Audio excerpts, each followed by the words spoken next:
It's the love song even Frank Sinatra called the greatest ever written. But George Harrison didn't write Something for fame. He wrote it for one woman, then watched it take on a life of its own. The quiet Beatle finds his voice. For years, George Harrison carried a label he never asked for, the quiet Beatle. It wasn't that he didn't have opinions. It wasn't that he didn't have talent. It was that, in a band with John Lennon's sharp wit and Paul McCartney's effortless charm, George simply chose his moments. He didn't speak just to fill the air. When he did speak, or sing, it was deliberate. Behind the scenes, George was quietly studying. He watched Lennon and McCartney craft songs almost daily, absorbing their approach to melody, arrangement, and lyricism. While other musicians might have been intimidated, George saw it as a masterclass. Every writing session, every recording take, was a lesson in how to reach an audience's emotions without wasting a note. But the truth was, in those early days, Harrison didn't believe his own songs could compete. His contributions to early Beatles albums were often limited to one or two tracks, if that. Most of the time, his compositions were politely passed over in favor of a Lennon-McCartney number. He admitted years later that he kept many ideas to himself, worried they wouldn't measure up, and so he stayed in the background, honing his skills in private. There's a quiet kind of strength in that, being patient enough to wait until the right song comes along, the one that's impossible to ignore. That moment arrived slowly. Before Something, Harrison had begun to break through with tracks like Taxman, a sharp, politically charged opener for Revolver, and While My Guitar Gently Weeps, a haunting ballad that drew on his fascination with Eastern philosophy and human nature. These songs hinted at the emotional depth he could bring, but they were still framed within the band's collective sound. And yet, George wasn't chasing recognition. He was chasing the truth. Where Lennon and McCartney sometimes wrote for the charts, George wrote to express something he felt. His style was less about grand statements and more about distilled emotion, simple words carrying a lot of weight. That's why, when he eventually sat down to write Something, it didn't sound like a Beatles song trying to be clever. It sounded like George Harrison speaking directly from his heart, with no need for metaphorical gymnastics or flashy production tricks. In many ways, the fact that he wasn't competing with John and Paul was what made the song possible. By that point, George had realized he didn't have to be the loudest in the room to be heard. He just had to be honest. And honesty, as it turned out, would become his superpower. A song for one woman. By 1968, George Harrison's life was split between two powerful forces, his music and his marriage to Pattie Boyd. Pattie wasn't just a model or a rock star's wife. She was George's muse, a presence in his life that seemed to bring calm in the chaos of Beatlemania, while the rest of the world saw him as the reserved, almost mysterious member of the Beatles. Pattie saw the man behind the silence, the one who played guitar on the sofa late at night, the one who found beauty in the smallest moments. It was during one of these quiet moments at home that George began to shape the melody for what would become Something. He didn't announce it. He didn't tell her, "I'm writing you a song." He simply sat with his guitar, fingers finding a chord progression so natural it felt like it had always existed. Pattie later said the song seemed to come out of nowhere. One day it wasn't there, the next it was. And when George played it for her, it wasn't with fanfare. It was almost shy, as though letting her hear it was more vulnerable than performing it in front of millions. The opening line, "Something in the way she moves," wasn't complicated, but it carried a weight that only true intimacy can give. George borrowed the phrase from a James Taylor song title he'd heard, but what he built around it was completely his own. Every line felt unforced, like he wasn't trying to impress anyone, only to capture what he felt in that moment. Pattie later admitted she was deeply touched, but she also didn't realize how monumental the song would become. To her, it was simply George expressing himself in the way he knew best, through music. She didn't know that the world would soon be singing those same words, or that the song would be covered by everyone from Frank Sinatra to Elvis Presley. For George, though, Something wasn't meant to be a grand statement. It was a personal offering. In a band known for experimentation, irony, and lyrical wordplay, George had delivered something pure and direct. And perhaps that's why it hit so hard. There was no barrier between the feeling and the listener. But even as he finished the song, George wasn't sure what to do with it. He didn't immediately run to the rest of the Beatles with his new composition. Instead, he quietly considered giving it away, offering it to Joe Cocker before he ever thought of recording it himself. It was the kind of move only George would make, writing one of the greatest love songs of all time, and nearly letting someone else sing it first. The reluctance to release. When George finished Something, he didn't race to the studio to present it to Lennon and McCartney. In fact, the thought barely crossed his mind. That wasn't insecurity talking. It was just George being George. For most of his career in the Beatles, his songwriting had been treated as a side dish, never the main course. Even when he brought in brilliant material, there was no guarantee it would make the cut. By 1969, George had learned not to expect his bandmates to clear space on an album for him, especially when John and Paul were still producing hit after hit. So instead of offering it to the Beatles, George initially thought about giving Something away entirely. Joe Cocker, a friend and collaborator, was one of the first to hear it. George figured it might suit Cocker's soulful style, and perhaps it would live a quieter life outside the Beatles' enormous spotlight. But fate had other plans. During the sessions for what would become Abbey Road, George played the song for the band almost as an afterthought. The reaction was immediate. Paul McCartney reportedly told George it was the best song on the album, and even John Lennon, never one to hand out casual praise, said it was about the best track George ever wrote. The irony? George still didn't think of it as a Beatles single. In fact, he was shocked when the band decided to release Something as the A-side of a single, a first for a Harrison song. Up to that point, every Beatles A-side had been written by Lennon or McCartney. This was uncharted territory. The recording itself was telling. George was meticulous, almost protective of the song. He wanted it to feel timeless, and that meant resisting overproduction. While the rest of Abbey Road had moments of sonic experimentation, Something was kept clean, elegant, and spacious. Paul's bass line flowed like a second melody, perfectly supporting George's understated vocal. The strings, arranged by George Martin, were lush but never overbearing, framing the song rather than drowning it. Even so, George wasn't entirely comfortable with the attention the track brought him. He once joked that he could barely walk into a room without someone asking if Something was about Patty. While that was partly true, George insisted the song could just as easily be about God, nature, or love in its purest form. He liked the ambiguity. It kept the song personal, even when the whole world was singing it. By the time the single was released, it was clear George's side dish had become the main course. And with it came a subtle shift in the Beatles' dynamic, proof that Harrison wasn't just a background player, he was a force in his own right. More than a love song.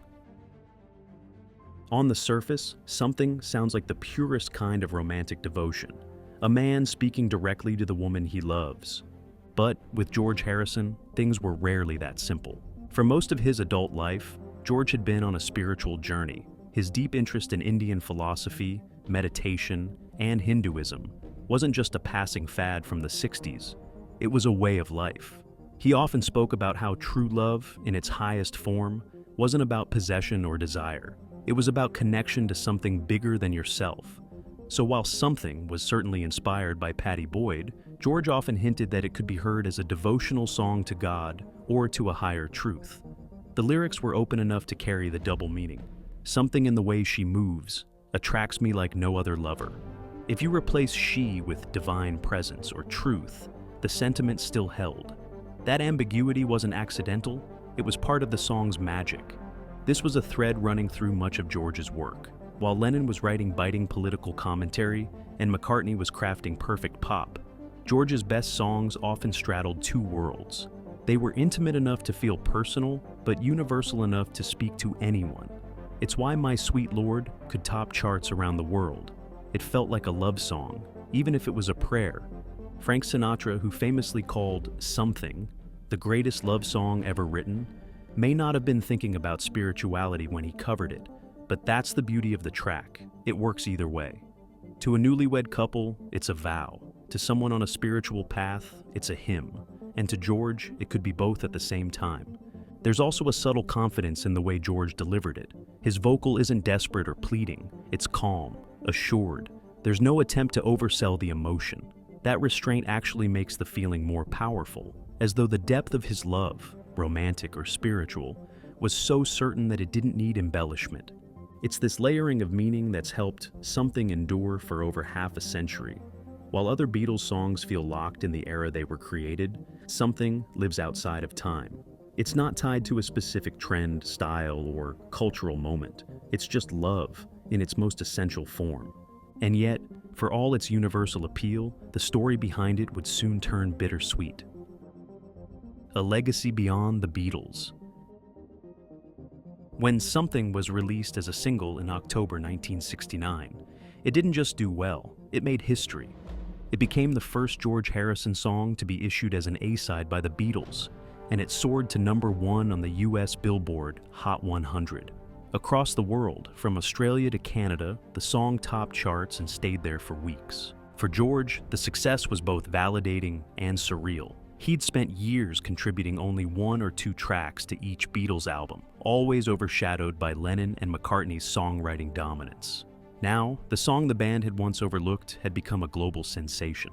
One of the most surprising admirers of Something was Frank Sinatra. Not only did he cover it in his live shows, but he famously declared it the greatest love song ever written, a staggering compliment from one of the 20th century's most celebrated interpreters of romance. Sinatra performed it hundreds of times, often introducing it with Harrison's name, though in a famous slip-up, he initially credited it to Lennon and McCartney. George, in typical understated fashion, didn't make a fuss about the mix-up. He simply seemed amused that one of the biggest names in music was performing his song night after night. The covers didn't stop there. Artists from Elvis Presley to James Brown recorded their own versions, each adding a unique flavor. The song became a standard, transcending the Beatles' catalog and entering the wider world of timeless pop standards, right alongside Yesterday and Something's Gotta Give. What made George's reaction so remarkable was how little he sought to bask in the glory. While Lennon might have leaned into the publicity and McCartney might have enjoyed analyzing the song's craftsmanship, George simply let it exist. He rarely spoke about Something in interviews unless asked directly, and when he did, he often downplayed its significance. It's just a song, he'd shrug, though the rest of the world clearly thought otherwise. In fact, George's humility almost made the song more powerful. Fans could feel that it hadn't been written to climb charts or win awards. It had been written because it needed to be written. That purity gave it a life far beyond the Beatles, surviving decades of changing musical tastes without losing any of its emotional punch. But as the song's fame grew, the personal story behind it was about to take a complicated turn. The bittersweet ending. By the mid-1970s, the love story that had inspired Something began to unravel. George and Patty's marriage had been under strain for years. Pressures from fame, George's growing spiritual focus, and his admitted infidelities all played a part.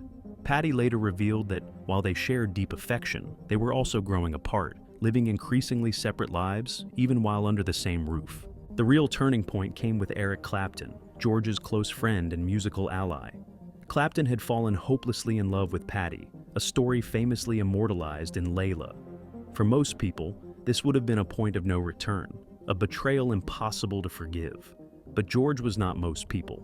When Patty eventually left him for Clapton in 1974, George didn't explode in public or cut ties. In fact, he continued to spend time with both of them, even attending their wedding years later. His ability to separate love from possession was almost unheard of in the rock world, where egos often ruled. Remarkably, George never stopped performing Something. He didn't rewrite the lyrics, didn't bury it in his set lists, and didn't treat it as a relic of a past he wanted to forget. If anything, his delivery of the song matured, less about the spark of new romance, and more about the enduring beauty of love in any form. He once explained that real love doesn't vanish just because circumstances change. The feeling that inspired Something, whether it was romantic or spiritual, was still valid, even if the relationship had shifted. That perspective allowed him to keep sharing the song, without it feeling like a painful reminder. Audiences noticed the difference. In later years, especially during his 1991 tour with Eric Clapton, George's renditions of Something carried a bittersweet calm. He would sometimes introduce it with a smile, making no effort to stir gossip or reopen old wounds. To him, the song had outgrown its original inspiration.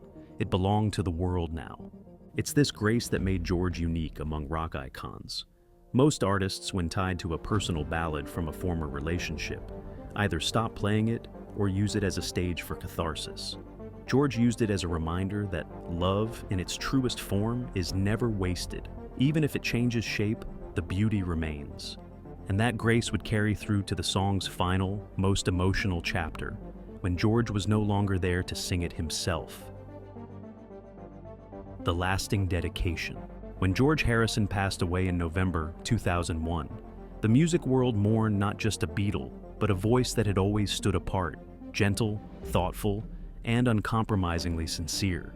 In the months that followed, tributes poured in from artists across genres, but perhaps none were more personal than Paul McCartney's. During the concert for George in 2002, Paul stepped onto the stage holding a small ukulele, an instrument George adored and often played for friends. Without a full band behind him, Paul began strumming the opening chords of Something. His voice, slightly fragile but warm, carried the melody in a way that felt almost like a conversation with George himself. As the song unfolded, more musicians joined in, the arrangement swelling into a full band performance that honored both the intimacy and grandeur of the original. It wasn't just a cover, it was a farewell, a thank you, and a celebration all at once.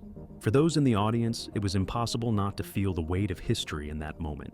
One Beatle saying goodbye to another through the very song that had once signaled George's emergence as a songwriter, on par with Lennon and McCartney. From that point on, Something was no longer just one of the Beatles' greatest love songs. It became George's eternal signature. Whenever it plays now, whether on the radio, at a wedding, or in a quiet living room, it carries the imprint of a man who proved that you don't have to shout to be heard, and you don't have to dominate the spotlight to leave a legacy. It's a reminder that sometimes the quietest notes ring the loudest, and that George Harrison's quiet dedication will keep echoing for generations to come. George Harrison never needed to shout to be heard. With Something, he proved that the quietest voice in the room can sometimes leave the loudest echo. The Beatles had dozens of hits, but this one, born not from ambition but from sincerity, remains a testament to what music can be when it's stripped of ego. If you felt the heart behind George's quiet masterpiece, don't just let it fade when the video ends. Share it, keep it alive, and let it remind you that sometimes the most powerful things are said softly.